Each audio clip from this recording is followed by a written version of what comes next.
on a mis en place un plan de riposte renforcé, ce qui fait qu'à partir de demain, le 18 janvier, nous allons déclencher une manifestation qui va se poursuivre le 22 et le 30 janvier 2024. Pourquoi cela? C'est parce que l'État a mis en place vraiment des moyens pour étouffer les médias. Ils ont embrouillé les zones, ils empêchent de faire près de 2 mois les réseaux sociaux de fonctionner.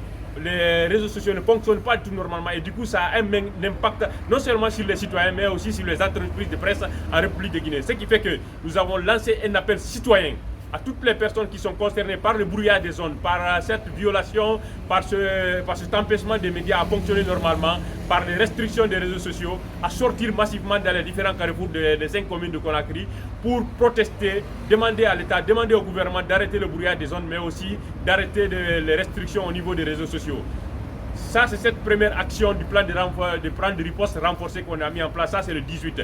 Toutes les dispositions sont prises. Aujourd'hui, nous bénéficions d'un grand soutien de la part de la CNTG, la plus grande centrale des travailleurs en République de Guinée, mais aussi de la FESAGA-BAG, la Fédération des banques et assurances. Et d'ailleurs, le camarade Amadou Diallo, coordinateur du mouvement social en République de Guinée, a alerté toutes les 13 centrales, vous l'avez suivi, toutes les 13 centrales du pays pour qu'ils soient en alerte rouge.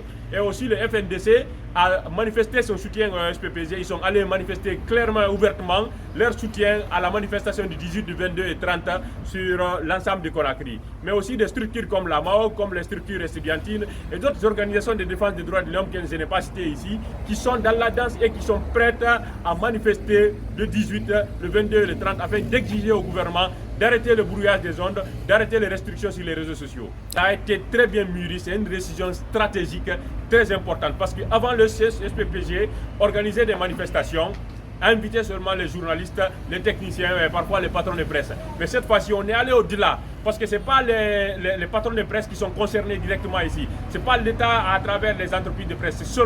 C'est l'État qui est visé, qui brouille les ondes, qui brouille les réseaux sociaux. Donc, pourquoi on va vers ces protestations-là? Parce qu'on devait donner un moratorium, un ultimatum à l'État qui n'a pas été respecté par l'État. Vous savez, en République de Guinée, le SPPG, sur l'ensemble du territoire national, n'a pas une seule télévision, une radio, un site d'information ou un journal. Ces entreprises de presse appartiennent aux patrons, mais nous, on ne regarde pas ces patrons, parce qu'on sait que les patrons ont trahi la cause lors de des premières actions qu'on a mises en place au mois de novembre. Donc on ne le regarde pas. Si on le regarde, les entreprises de presse vont continuer à fermer. Ils disent qu'ils vont aller négocier. Conséquence de leurs négociations, ils ont retiré certaines entreprises de presse, notamment Espace, Dioma, Évasion, des bouquets Startups et Canal+. Par la suite, il y a eu le brouillage qui a continué, des films et d'autres entreprises de presse, Delhi TV.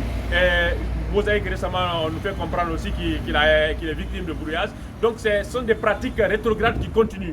Donc c'est ce qui fait qu'on ne regarde pas les patrons de presse, sinon ce sont les emplois qui vont perdre, c'est les entreprises de presse qui vont continuer à fermer comme film, et d'autres sont en train de mettre en place un processus de dégraissage et d'envoyer certains journalistes et techniciens à des congés techniques. Donc on ne va pas laisser faire. Au-delà de ça, les citoyens aujourd'hui peinent.